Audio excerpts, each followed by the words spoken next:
Welcome to the Transmissions Trips to the Store, where we show off all the cool Transformer stuff we got this week. And we have got some interesting stuff for you, and we're going to start off, as we always do, with Mr. Darryl. So what do you have for us? Okay, well, it was kind of funny. I didn't think I would have anything for this week, and then all of a sudden I went to a bit of a gathering of like-minded individuals on Friday night, and lo and behold, I had a whole bunch of stuff. So, yeah, a bunch of us get together every few months, and we call it a parts party, but really it's just to sit around and talk about Transformers and how awesome they are. I'm going to start off with my comic book for this week because it's pretty awesome. Robots in Disguise 32, the Casey Color cover with John Paul Bove's awesome coloring on this. Nice. Amazing. I love it. Definitely frame-worthy. So this one's going in the pile for the next batch of frames that I'm going to get, for sure. Very nice. Yeah, love this cover. Well Will those done, be guys. IKEA frames? They might be. They might be. Yeah.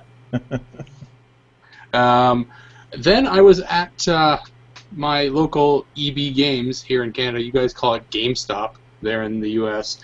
And I was changing over my pre-order for Destiny, and I saw that they had Transformers Fall of Cybertron for like $20, and I was like, the last time that I found this thing, it was $45 and used, and this was brand new for $20. So I picked it up.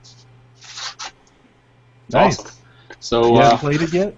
oh no, I played it, beat it, and got rid of it. But then I regretted it instantly after I got rid of it. So, so I've got it back and looking forward to playing it again.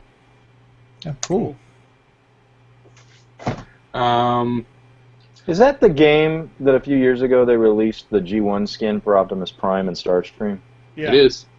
Not I don't think Starscream, but Optimus, yes. Okay. I picked up this. This is Legends Class Shrapnel. Shrapnel. Shrapnel, right. I saw him. I've been meaning to pick him up. He's been getting a little bit more harder to find recently, so I knew that the next time I found him, I was just going to grab him, so I did. He's cool. I guess that pretty much brings me up to date with the release stuff with the one that Charles picked up for me.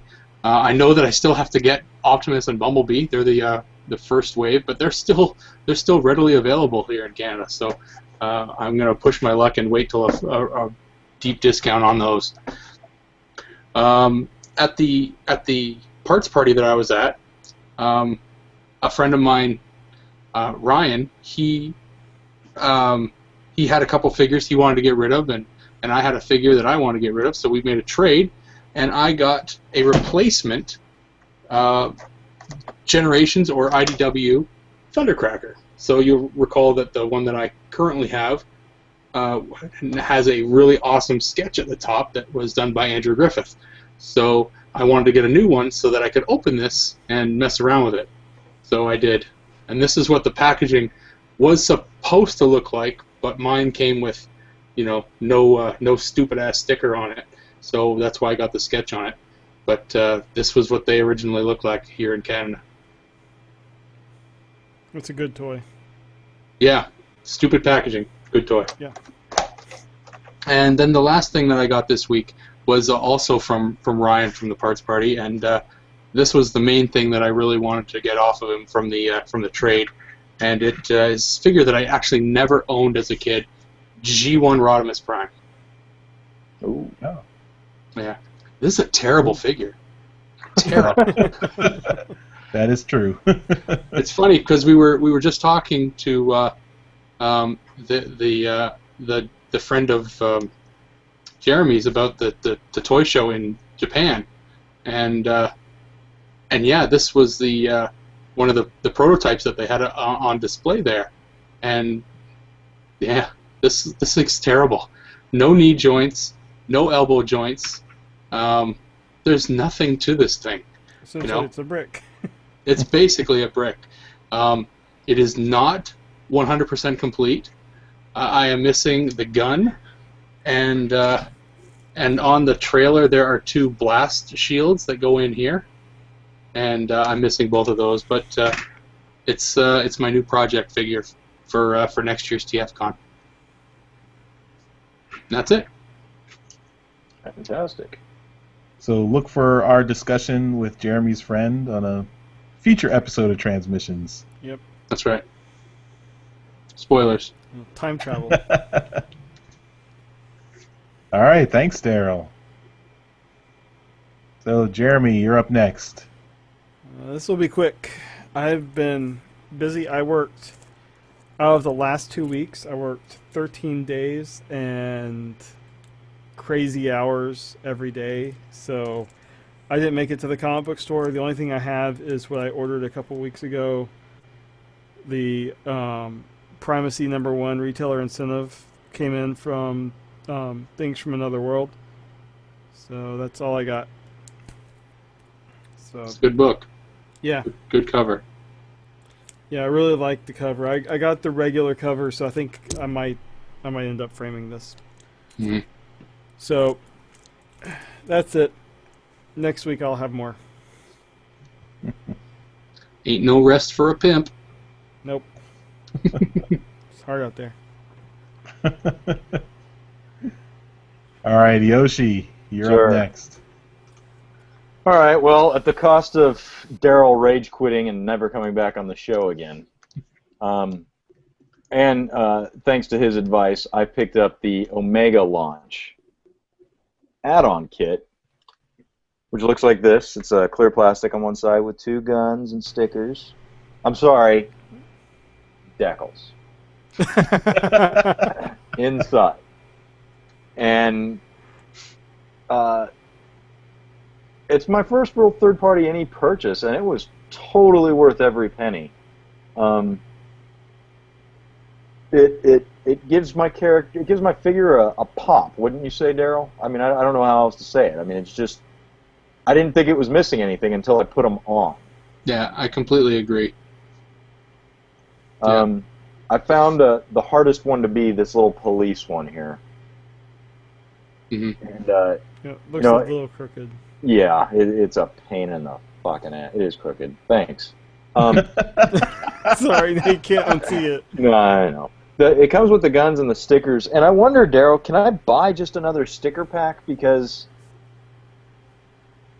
No. I bet you once I transform this again, too, I will find that the police on the feet don't line up either.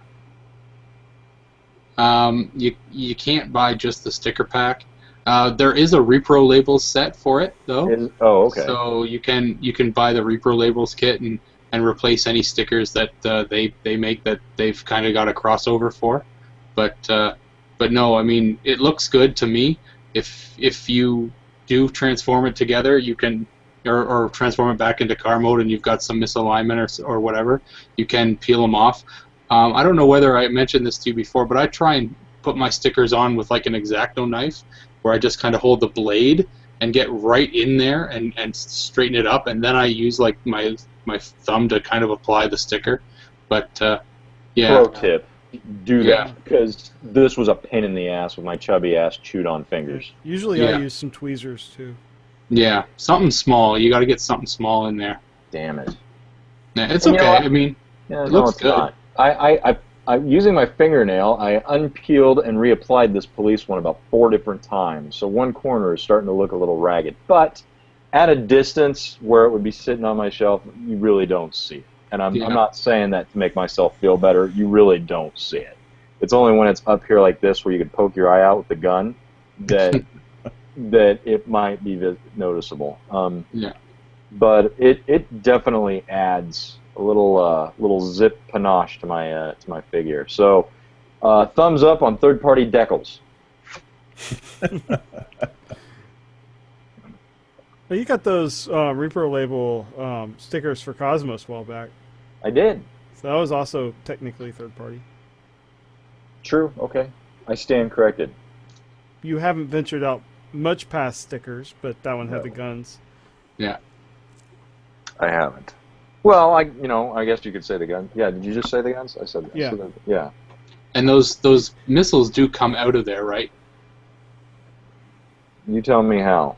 You pull on the chrome bit and hold on to the black bit. That's what she said. Oh, yeah. Hold the shaft and pull hard. There you go. That's an accurate interpretation of my size. So yeah, not like you're going to be playing with it and firing No, missiles no. around, but This is purely decorative, and it Yeah. certainly looks sexy as hell. but it does do it, right? So it's a nice little bonus that does work like that. Yeah. It's a gorgeous figure. That is all I would like to share today, gentlemen. Charles, what do you have? All right, so for me, it's just comics this week, and also I got my Transformers Collectors Club issue that Jeremy showed off last week. One thing to note is that we do have a BotCon recap that is a collaboration between Jim Sorensen and Chris McFeely. So it was Chris McFeely's first time to BotCon, and Jim has been to probably Most almost of them. all the BotCons. Yeah. So it was good to, it was a counterpoint from someone who's been there and from someone who was there for the first time like me. So that's cool. Cool. Next, Robots in Disguise, number 32. The regular cover. Oh, God. The subscription cover. Uh-huh. And that sweet, sweet, sweet retailer incentive. All right. You have to answer two questions for me. Okay? Did your comic book store sign any of those? No. So then why aren't they all bagged and boarded? Haven't gotten around to it yet. Don't worry, Yoshi. The shops here don't just, bag and board all the new comics. I'm going to open up my own comic book shop with blackjack and hookers. Okay? I'll go to that one. Admittance will be free for you. Oh, it's just a cover's charge for your comics. Yeah, so that's all I got this week, just the comics and the Collectors Club magazine. No other purchases. Well done, sir. Cool. I want a comic book store. Move down to Pittsburgh. We'll take care of you. Yeah, we've got a bunch. Next year, gentlemen, next year. All right, that'll do it for this week's Trips to the Store. As always, you can check us out on our YouTube channel here. You can look at the website of our podcast right there, transmissionspodcast.com, www.transmissionspodcast.com. You can find all our podcasts. This is part of our episode 64 of our regular podcast. You can listen to the whole audio show on our website. And you can give us feedback there. You can also leave comments down below in our YouTube channel here. Thanks for watching, and thanks for listening to the podcast, and we will see you next time. Bye-bye. Adios. Bye. Bye, everybody.